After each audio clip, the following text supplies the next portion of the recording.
Welcome to Writer Pants on Fire, where authors talk about things that never happened to people who don't exist. We also cover craft, the agent hunt, query trenches, publishing industry, marketing, and more.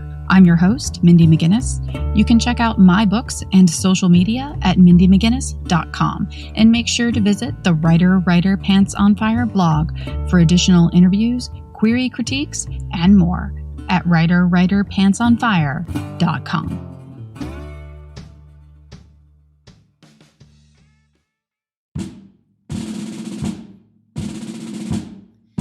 If you're searching for a podcast about crime relating to actual events of military personnel, veterans, family members, and those associated with the military, then you've come to the right place. We welcome you to the Military True Crime Addict, where we explore stories that touch on topics such as assault, harassment, abusive power, hazing, rape, and even murder. Here, we provide voice to the victims and listen to their side of the story, raising awareness of heinous crimes and those most impacted. Our listeners can hear original true crime stories. Follow at militarytruecrimeaddict.com. Did you know that you can reduce stress with a simple breath? I use breathing exercises often to settle my nerves before a large speaking event or before diving into a new writing project. Komuso Design brings you The Shift, jewelry with a purpose, to anchor your mind and your body. You have 50,000 thoughts every day, many of them negative. When you experience anxiety, your breath gets shallow. You can reverse this state of mind simply by extending your exhale, something The Shift can help you learn to do. Learning breathwork with this easy-to-use tool can help you affect your mind and relieve your anxiety. Google The Shift by Komuso. That's KOMUSO.com.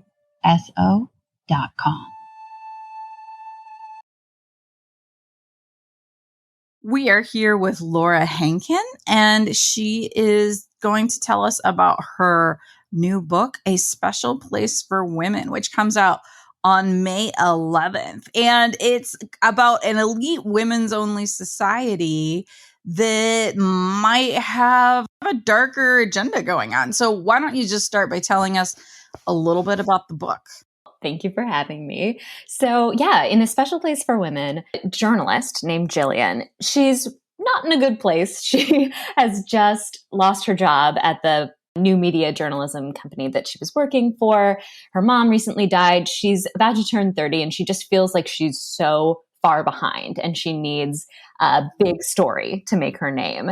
And so she decides that she's going to infiltrate this secret women-only social club for the New York millennial elite.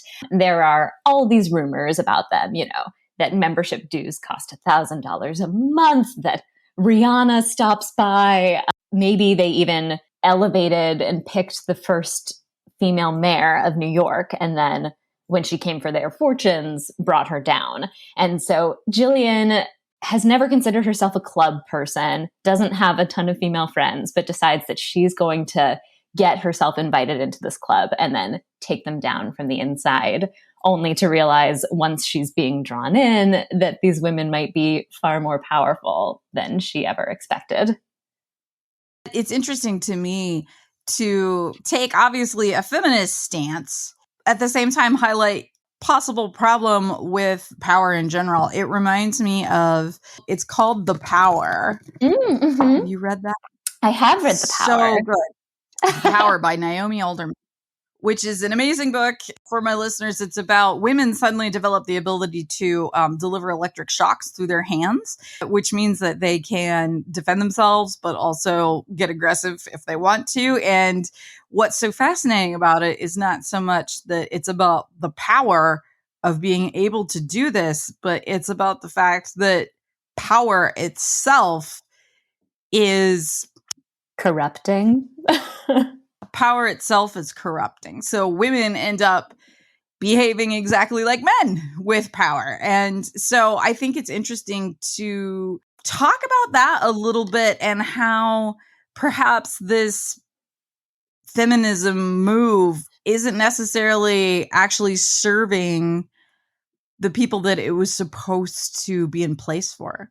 Yeah, that's a great question. And it's great that you brought up the power, because I do think that has a very similar message to this book in some ways. Although I think hopefully my book is a little bit more hopeful and slightly lighter, even if we get dark. The Power was pretty tough to read in some parts, but so, so good. Yeah, I think that there is this sense that like, oh, if women just ruled the world, all of our problems would be fixed and everything would be better. But I think that the most feminist thing is to acknowledge that women are people, and some people are good and some people are bad. And it's really easy when you all of a sudden have a lot of power to let it make you do things that you didn't think that you would do before you had it. And so I wanted to explore that in this book. And I was really interested by this rise of these women-only co-working spaces and networking spaces. For a while there, when they were first popping up, I think everybody was like, wow, what wonderful feminist utopias. How lovely that these things exist and provide a safe space for women. What happens when women take power and are basically just using it in the same way as men have always used it, rather than trying to reconfigure what power is? For example, it's sort of like, how do you as a woman fight your way to the top? It's not really like, how do you as a woman, while hopefully getting to the top, make sure that other women are being lifted up as well? This is something that I have certainly come across in the publishing world, never in a truly heinous way, but you do have a mindset, whether it's true or not. I mean, unfortunately, it may be that there are only so many slots for women. And once we start scrambling amongst each other for those slots of power, wherever they might be, whatever industry. And I think this is honestly where society has done its most damage to women, is teaching us to view each other as competition. Yeah. And that's true not only in any type of business world, but also, of course, in the big mating game of who wins a man. It's a really powerful tool that we've been taught to tear each other down and to always be on the lookout for your competitor. That's a wonderful way to keep women fighting amongst themselves. And the patriarchy doesn't have to do any work. Classic move for the people in power to turn the people who are a little bit less in power against one another, so that they just go ahead and fight each other and the people at the top can continue to glide along. How does that play into A Special Place for Women?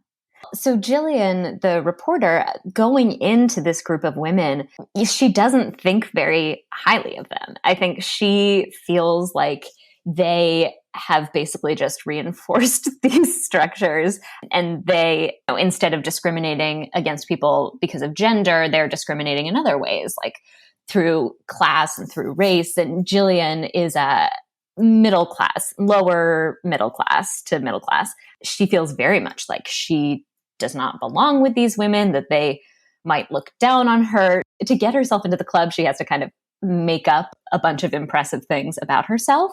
And one of them, she is like, okay, my childhood friend, Raph, has become a celebrity chef. And, he's this impressive man. And so I need him to pretend to be my boyfriend, basically, so that these women will pay attention to me, because still I feel like the most impressive thing that I can do is be like a powerful man's girlfriend. It does work. Like that in some ways is her into the club. The people are like, oh, this powerful man has deemed you worthy. We should take a closer look at you. Particularly painful, but true. That's something that I don't think has faded in everyday life for most women. I mean, I can say as someone that is, divorced at least once and having been through a couple of long-term relationships that failed, you do kind of lose your value in terms of being single. There's that question of, well, you're successful, you're passively attractive, you don't have a horrific personality. Like what is going on that you can't keep a man? The good thing is that Jillian gets into the club. I think she she feels like, oh, there are so many ways in which it's really nice to be in this group of women and not have to worry about like some jerk coming over and trying to mansplain things to me and trying to hit on me. But at the same time, in some ways, I almost feel more nervous and it feels harder to prove myself because like it's not just about how I look. It's this whole package thing of like, am I interesting enough and full enough and warm enough?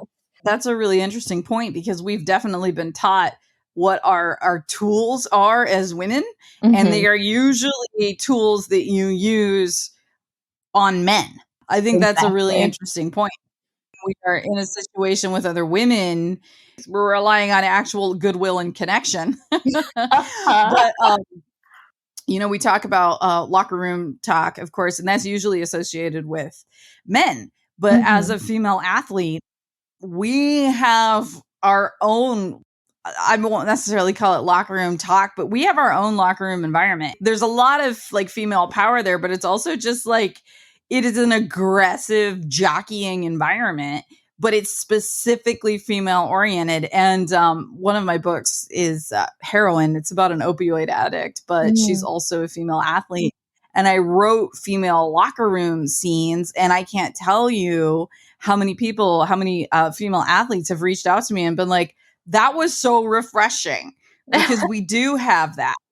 We're not just braiding each other's hair and putting on, mascara. It's like we have our own environment. We act differently when there aren't men around. Yeah. And I've always been amused. I work in a high school and a middle school, but specifically with high schoolers, I've always been interested to watch the behavior of boys, especially that age range, and how it changes when there's a female present. And of course, being a female and of course an adult, like they aren't in their natural space when I'm there. So, they change just by being observed. I help out with a cross country team and I was on a canoe trip with them and I had already made it back like to the turnaround point. So I was like waiting like on a ridge. I was just like chilling out, reading a book or whatever. And two of the canoes with the boys were coming back and they were just like flat out Lord of the Flies shit. Like it was so, and they didn't know I was there and they didn't know I was watching them. And it was so amazing to just watch them being boys because they weren't quite men yet, being boys without knowing that there was a female observer and they're completely different, like everything about them. And of course, again, I'm an adult, so they're going to act differently around me anyway, but not knowing that I was there. Oh my God. It was so funny. I was just transported by being able to have the experience of watching boys be boys and not worried about anything. Women I don't think we have quite as much freedom in that way. Well, yeah, I think that women have to they might have the same instincts, but they have to kind of cover it up with this idea of like, oh yes, we're braiding each other's hair, we're putting on mascara, etc. Like we're being kind to each other. We can't Lord of the Flies each other in the same way. Still, all these games are going on. They just might be going on more under the surface. And so there are like all these layers to it. And I don't want to say manipulation necessarily because I don't want to be like, girls are so sneaky and boys aren't, because obviously that's a huge generalization. Right. But yeah, I do think that perhaps it's more creative. It definitely can be. It's more subversive, I think. Yeah. There are a lot of different dynamics going on right here. And how do I ride these waves and make everybody like me while still also getting ahead? I was reading a book. It was written by a man, but I could tell that he either had a lot of sisters or that he grew up with mostly female friends because there was a scene that was just between two females and they were teenagers. I think they might have been sisters. I don't remember. Or there was like a sleepover and this one girl's like, I got this zit on my back. I can't reach. Will you pop it for me? And I was just like, that is boiled down essential like female friendship right there. Will you pop this thing I can't reach? And I had the opportunity to meet that author. I was like, I have to tell you the one line I was like, you had sisters, didn't you? And he started laughing and he's like, yep. He's like, I can't tell you how many times I walked in on them picking at each other's backs. And I'm like, Oh, yeah. yeah, I mean, that's the thing. Yeah, there are so many gross things that girls do for each other. It's incredible. One of your main jobs as a friend in high school is when I get up to walk to the bathroom, you follow me and let me know if I'm bleeding through. And it's like, yeah, sure. I mean, we're always Of course. Yeah. checking each other's butts like all the time. It's huge. It's huge. Yeah. And thank God that you have friends who can do that sort of thing for you. Whereas, it's so funny, this whole idea of like, oh, guys are so macho, they can do gross stuff. But then there's always this sense of don't mention to a guy that you're bleeding once a month because that'll freak him out. That does set them back a little.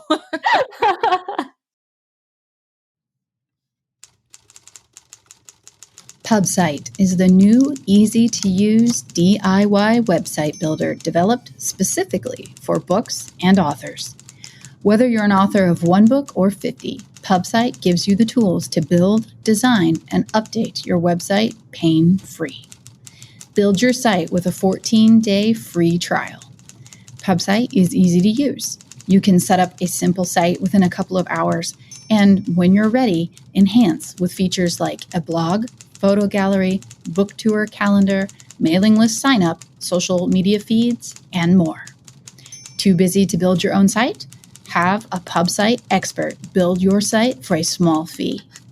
PubSite is used by authors such as Tom Clancy, Robin Cook, and Janet Daly. Visit pubsite.com to get started now.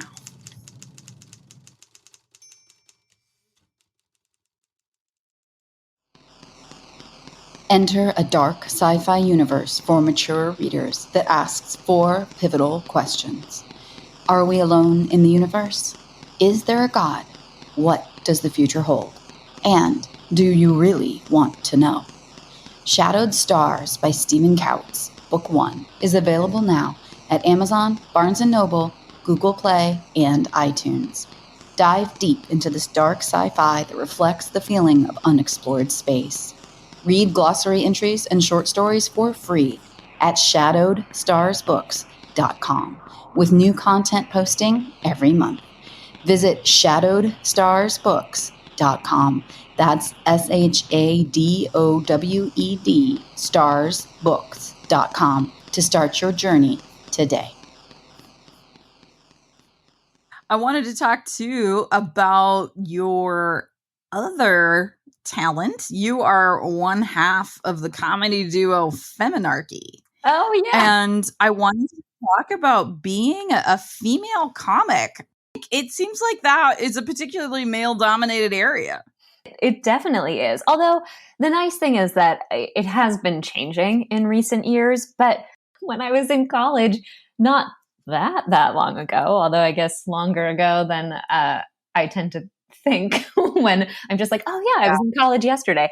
I remember I was in the, musical comedy troupe, and there was always a boys number at the end of the show and a girls number at the end of the show. And I was talking to one of the guys, he'd been assigned to write the girls number. And he was like, oh, this just sucks. It's so hard. Like, I wish I'd been assigned to write the boys number because it's just so hard to make women funny. Guys can do all sorts of stuff and be funny, but like the girls number always sucks because how do you make women funny? And the weird thing was that at the time, as a 19-year-old girl, I was sort of like, this feels wrong, I think, but I can't articulate it. And I can't be like, screw you. What are you talking about? That attitude was pervasive for so long. And then there's been a real fighting back against it in recent years, which is great. And some of our funniest, most famous comedians now are women. Thank God. And so now the people who make the argument of women aren't funny, generally the mainstream view now is like, well, you haven't been paying attention. Even still, we get comments on our YouTube videos sometimes that are like, oh yeah, typical women, not funny. I don't know when you graduated from college, but I graduated from college in 2001. And I grew up in a rural area. So I was not necessarily around like the most liberated of environments for most of my life. I didn't necessarily like subscribe to that idea that women aren't funny, but I was never really seeing any type of pushback against it. And I think like, for me, one of the things that ties into that is just the idea of women being loud, women being aggressive. You have to enjoy the spotlight. You have to want the stage. You have to want people to look at you if you're going to be a comedian. And those are all things that women have been taught are unattractive or not a good quality for a woman to have. And I remember when I think I was a freshman, I went to a school that has a very, very strong theater program. And I did like theater in high school, but when we talk like theater in high school, I mean like the worst possible examples of high school theater. So it was like, I didn't know shit. And I went to a heavily like really competitive, people go to Broadway all the time, college. Now I wasn't involved in theater at all because I knew I was way out of my league. But the very first day I went to like a pitch show and I forget what they were doing. I forget what the play was, but it was a one act. Everybody shows up at the same time to the same place for the same reason and they've all been duped or whatever. And one of the characters was a woman that thought she was responding to an ad for a dominatrix. And it was this girl, one of my fellow students who was just tall and loud and over the top and ridiculous. And it's like she shows up cracking a whip and being loud and ridiculous and wearing a bustier. And I'm sitting there from my little tiny farming community. And I'm just like, oh my God, everything she's doing is scary and wrong. Right. And it was just, but she was like by far the star of the show and she was amazing and everyone loved her and she got the loudest applause at the curtain call. But like my initial reaction to her being raised in a fairly conservative area was no, bad, wrong, stop. When I was in high school, I was also a big theater nerd. I remember I always got cast as like sort of boring, sweet, romantic lead in the musical, right? Who sings like all the soprano numbers and I was always desperately like looking for a line that I could make a laugh line. You know, I was always trying so hard to make the audience laugh and it just wasn't there in the script. The way that these women were written, you weren't supposed to be able to make the audience laugh because that's not what your character was meant to do. Whereas it felt like the romantic lead men could still be very like funny and charming. And then I remember I got cast in a one act play my junior year. It was a Woody Allen one act. So I don't know if it would be done in high school now. Yeah. But I was cast as like this sort of dumb sex object who was the comedic lead in some ways because it was so funny that she was like talking about sex stuff on stage. Now I can crack everybody up, but similar to the dominatrix thing, it still was very related to sex. I do think things have changed. Obviously, there are a lot of women in the spotlight that are, funny women and leading ladies, and it has changed.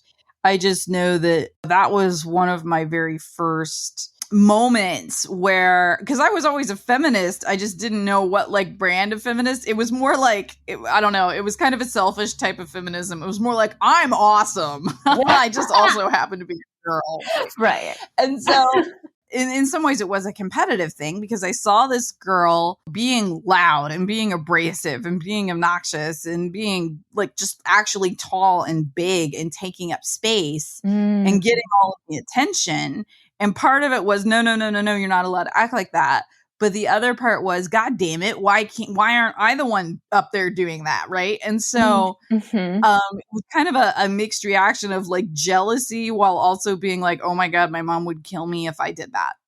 Well, that's funny. That's something that I'm sort of trying to explore in the book, is this way that sometimes admiring another woman, it can feel so confusing because there's so much wrapped up in it, right? It's like jealousy plus admiration plus, you want to see them. You want to be their best friend. Maybe you kind of want to kiss them. I don't know. And all of it can really just get so wrapped up all together.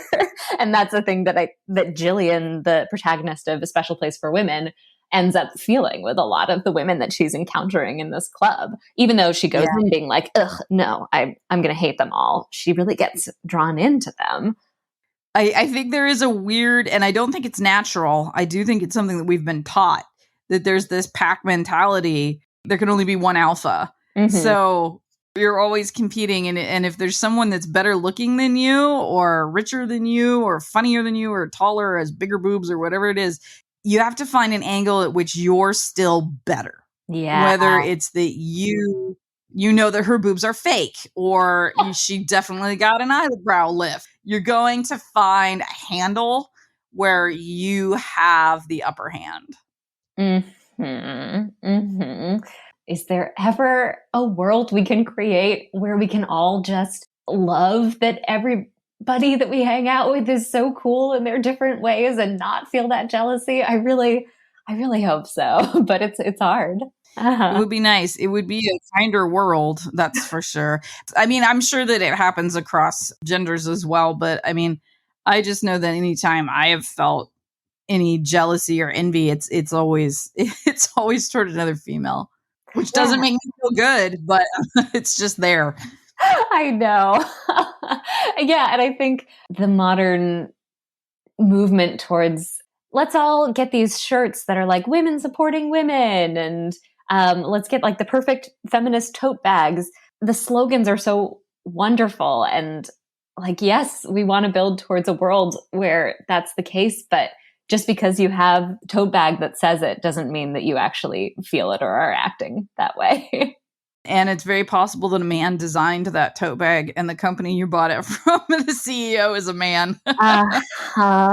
Yeah. So one of the women-only co-working spaces that was kind of a model for the club in the book has since gone under. It's sort of unclear what's happening with it with COVID, but it was founded by women, but now it's been like bought out and the majority stakeholder in it is a man. And I just think that's like the saddest thing.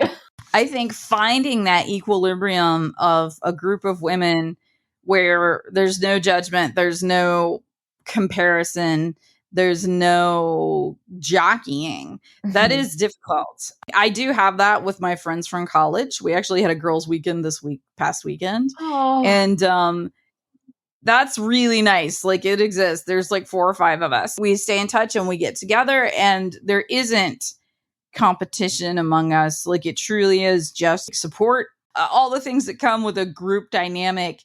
I mean, it can definitely happen. You just have to know when to check yourself, I think. Last thing, why don't you let listeners know where they can find the book and where they can find you online? Yeah, so it should be available at any bookstore. You can support your local bookstore. And then if you want to find me, I am at Laura Hankin on Instagram and Twitter, probably slightly more active on Instagram. My website is www.laurahankin.com. And I have another book that just came out in paperback, Happy and You Know It. So if you need a little something to whet your appetite before getting into A Special Place for Women, you can pick that one up too. Writer Pants on Fire is produced by Mindy McGinnis. Music by Jack Corbel. Don't forget to check out the blog for additional interviews, writing advice, and publication tips at writerpantsonfire.com. If the blog or podcast have been helpful to you, or if you just enjoy listening, please consider donating. Visit writerpantsonfire.com and click Support the Blog and Podcast in the sidebar.